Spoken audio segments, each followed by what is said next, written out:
You ask Tiger to solve. This deals with linear equations with one unknown. The final result is m equals 100. Let's solve it step by step.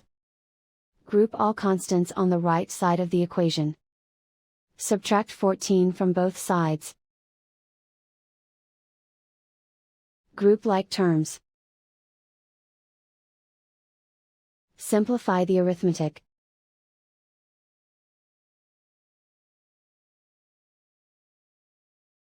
Isolate the m. Multiply both sides by 10. Group like terms.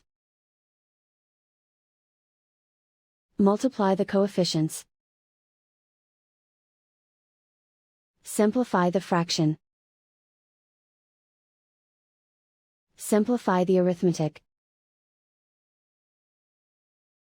And so the final result is m equals 100.